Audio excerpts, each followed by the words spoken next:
Do you feel frustrated trying to grow your franchise?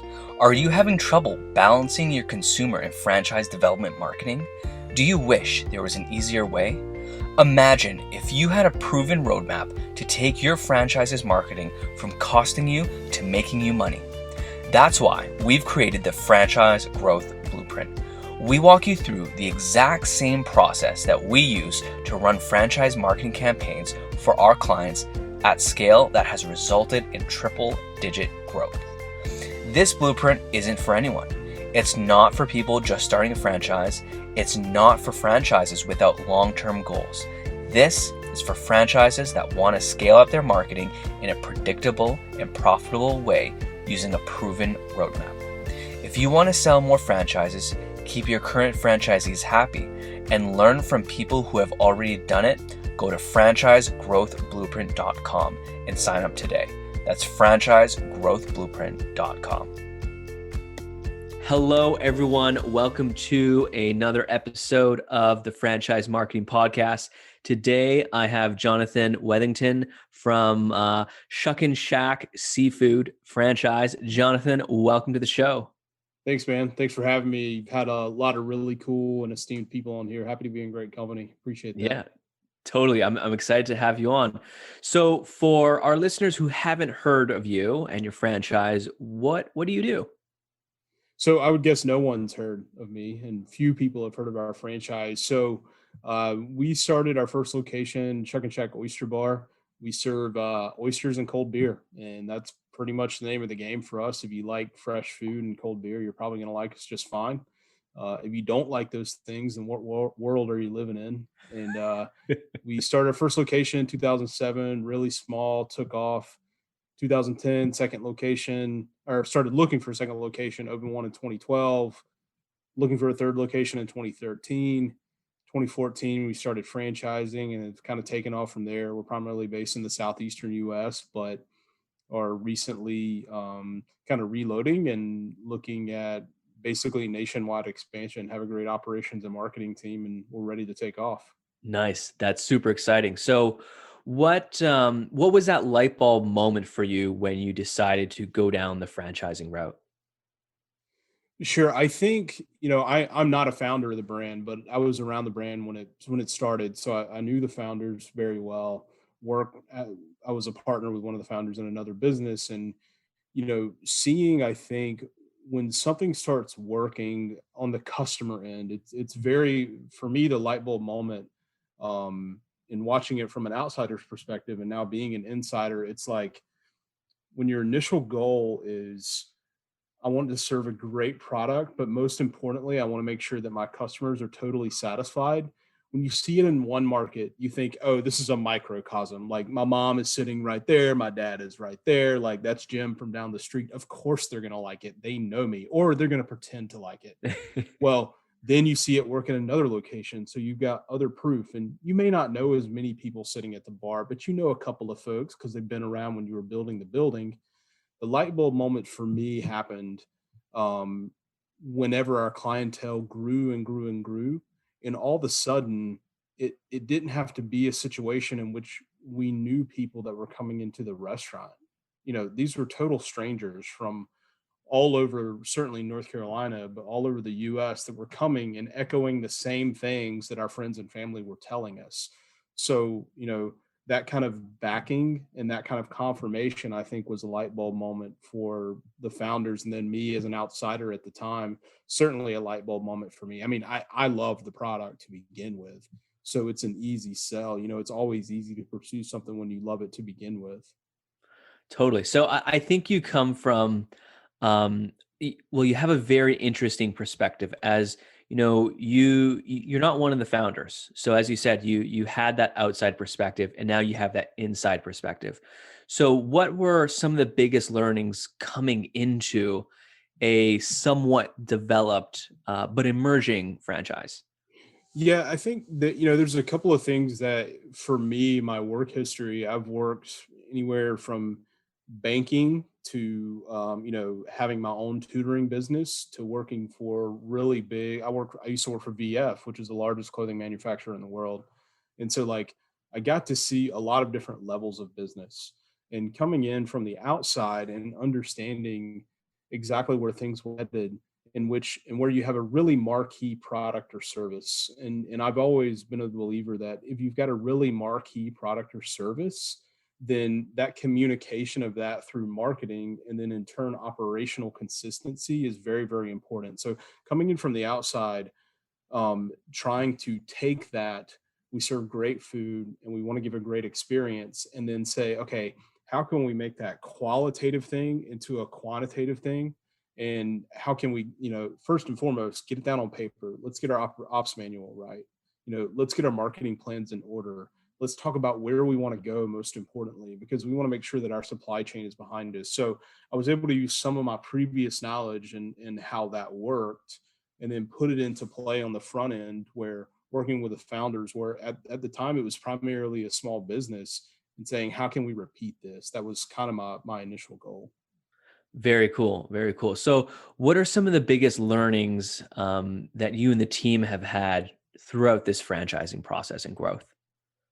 I think I've heard it on your podcast before. People talk about um, having the right people in place all the time. Like if there is one thing that you get from not just my visit here, but certainly every other person that comes on, people are so incredibly important. And that is the internal people that you bring in as your own staff, but also the external people that become your franchisees.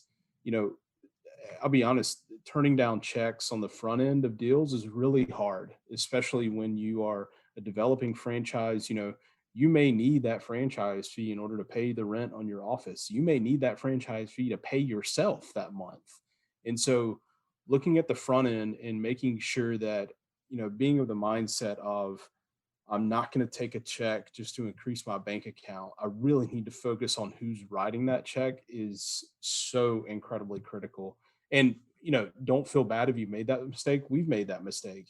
But, and at times I almost feel like, go to large conferences and talk to other franchisors, and they're like, you messed up, didn't you? And you're like, yeah, we did. We kind of screwed the pooch on that one. So I think it's very, very common, and I don't know that anyone does it perfectly. However, more than anything else, the how important people in your organization, internally and externally, it cannot be understated. You cannot understate it. Totally. And I'm glad that you brought it up because, as you mentioned, it's been brought up several times with other guests, and it's so, so important. I'm curious, from an internal perspective, what are you doing to make sure you're hiring the right people to support your franchisees? So for us, it's a big cultural fit, and again, it's a common theme in your podcast. Big cultural fit is huge. Us as a brand, we're a little more relaxed. So for instance, and this is just kind of a little microcosm, is that when someone comes into our support center, our office here in Wilmington, we don't allow them to wear a tie or a coat in the office. I will make you take it off at the door. And so we did that during our interview process, and we wanted to see how people reacted. And so having someone who understands that, you know, looking at it from an operation standpoint, let's take that, and saying, okay, you're an excellent operator. You've got a great history. That gives you the permission to dress how you want, act how you want, be authentic, be genuine. Can you do all of those things? Or, no offense, but have you just been a company man? Like, do you know how to look the part and pretend to be the part? And do you know how to, oh yeah, we can all point out G&A on a profit and loss statement. I'm not interested in that. I want to know if you can actually speak to franchisees and communicate, ask them about their family, know their kids' names. All Mhm. those things are super critical on our end to what we're doing and why we feel like part of what we're doing has been successful. Mhm. Yeah, and you know what, that's it's so darn important, right? Like you brought it up kind of at the tail end of your comment, is that, knowing the actual person, making sure that there is that cultural fit, because, especially with franchisees, you're essentially, marrying them, if you will, for 5, 10, 15, 20, 30 years. Yeah, I mean, like again, it cannot be understated. And, a big portion with franchisees, and I've said this over and over and over in virtually every interview or everything on paper that I do. It's like, why on earth, when you're looking at franchisees, internal employees, even when you go to hire in your own restaurants, why would you ask someone in an interview what their strengths are and then not allow them to use them? Why? It makes no sense. And so I'm not going to ask you, hey, if you tell me, you know what, I'm a great conversationalist, I would say that's a humongous strength of mine. Somebody may tell me that. I'm not going to ask them to become a robot and not use their conversationalist skills. It's counterintuitive. And so like we try to really take a hard look at people. What are their strengths? You say you're a great conversationalist, go talk to that table. Like just go talk to them. Tell them who you are, like tell a joke, don't overstep boundaries, but if you're a great conversationalist, you know that it's a give and take, right? So use that strength. I love it. So I'm curious.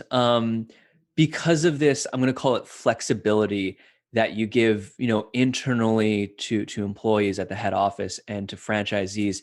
How has that changed, I guess, like the culture or the growth, of your brand? I think people feel more in their natural state. I and I'm a millennial, proudly a millennial, and I think we like to do a little thing, some things more relaxed, naturally more relaxed.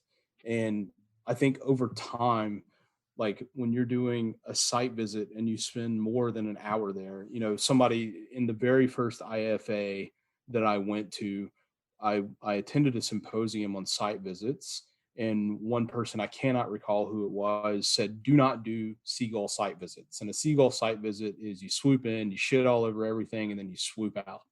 So like I took that and it really hit home with me. And so it's like, okay, if we're on the front end, if we're doing our due diligence and looking at candidates and who they actually are and what their strengths are and what their weaknesses are, they're coming into our organization, we're allowing them to use those strengths, then you have to understand that it's a give and take. I may not be totally satisfied with everything that they do, but if the end result is making sure that their guests are well taken care of, they're treating their employees well, then what does it matter if I don't like the shirt that they're wearing to work? What does it matter? I don't give a rip. Mhm. Those, I think, having a little bit more relaxed culture allows people to be themselves, because all of a sudden I'm not, zipped up, and I'm not a robot. I'm able to be myself if I'm more comfortable, and that rubs off on your end user, which is the guest. Yeah, yeah. And like whether you know it or not, guests will always pick up on that one way 100. or the other. There's no way to avoid it. Right. You can't avoid it. It's I might do fine dining once a year, and you've got your pros in fine dining, and I love watching them. Someone who's been in fine dining, who's a career server, let's say, in fine dining, and they're dressed to a T and everything is in its place, and like it's so natural to them. But you put me in that suit, mm-mm, it's not going to look natural. And the same can be said when you dress it down. The guest is going to pick up on it.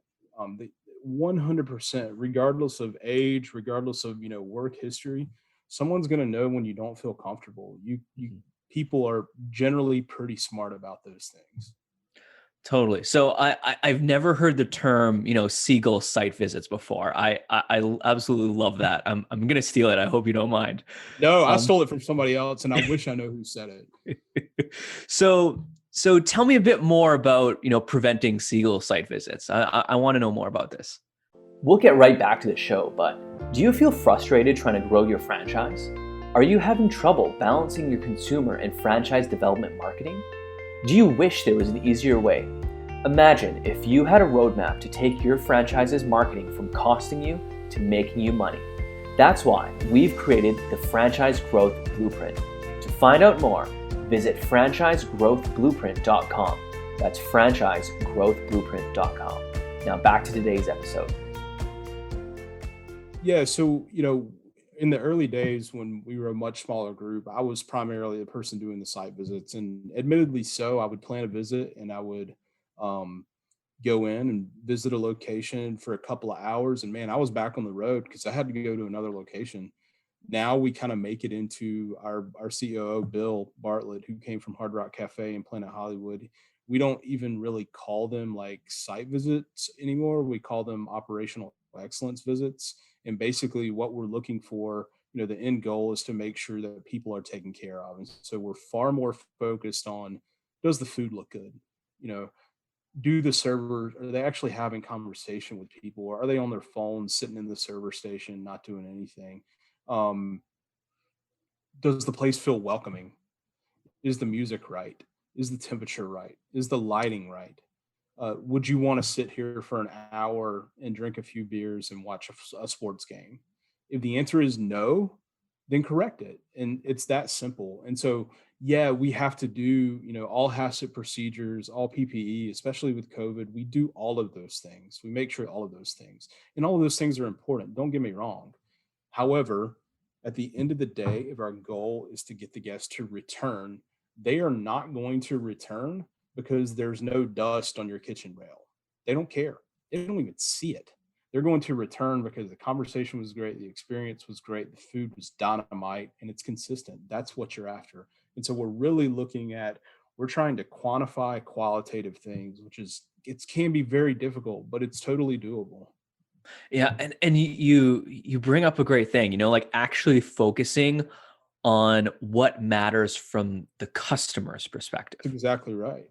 You can't lose focus of that. I mean, people, I think I'm very fortunate because I've been in the customer service industry for a while, since 1999, and my very first official job was working for a franchisee. And so working in this franchisee, regardless of what was going on, regardless of what they had going on internally, it was shipping and packaging. So regardless of whether their stock didn't show up on time, or, the peanuts were not the right size, the same size that they got last time, it didn't matter. What mattered was the person that walked through the door, that they gave them the absolute best service the entire time. And there was no bleed through on what was going on internally and what they were showing externally. Good. I love it. So Jonathan, switching gears a little, this is about a marketing growth podcast, right? So I'd love to hear, what are some channels that you've seen really help skyrocket you?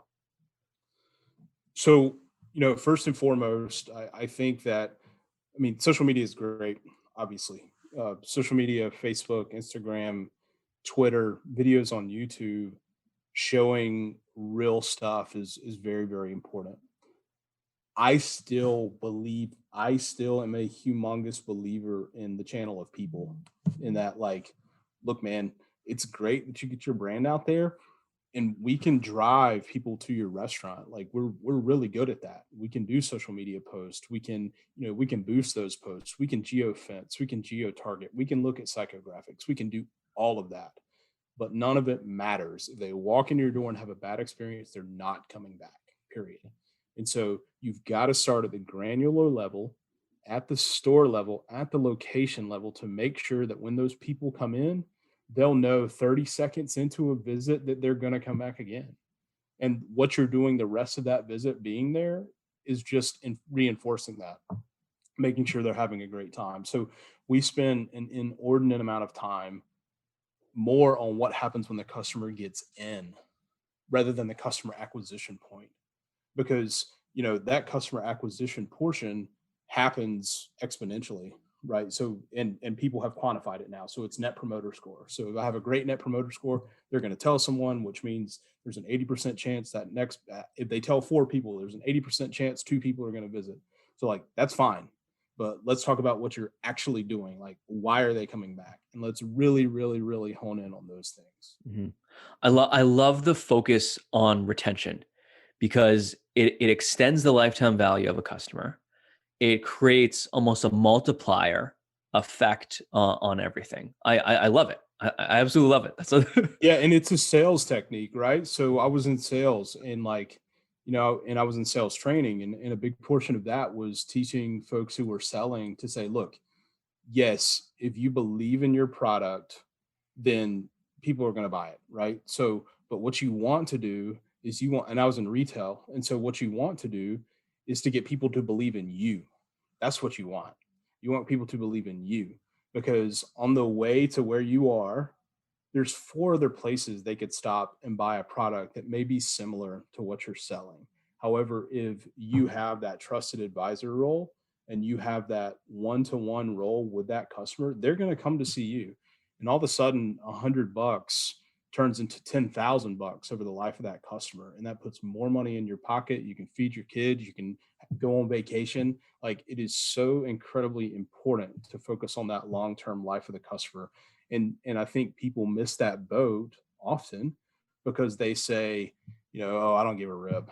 We'll just get more customers, boost the ad on Facebook. They're going to come back. We'll just, screw them. We'll get more customers. They'll come from somewhere else. And that's fine, but you're going to run out. And you've got to give a great experience. You have to do it. Mm-hmm. Mm-hmm. And, as millennials, we know, like, once it's on the internet, it's not going away. So no, you're not hiding it. I mean, Yeah. and I think millennials, and I've said this before, like, our bullshit meter is incredible. Like, we have been exposed to so much. Like, I remember life before the internet, and then when the internet rolled along and all the fake stuff that came out and like this conspiracy theories, and then you start reading message boards, and all of a sudden, like, your brain just pops out of your head, like, not from a knowledge perspective, but from a detector perspective, right? So we can sniff out things just like that. We know when things are genuine. We know when things are real. And you can't fake it with us. You cannot do it, because we will see it right away. I love it. So, Jonathan, one question I always like to ask, and I have a sneaking suspicion I already know the answer to this, but I do want to ask it anyways, is, what advice would you give someone just starting out as a franchisor? As a friend, I mean, get the right people in the system. That's probably the answer you were expecting. More than that, and I'll dig a little deeper.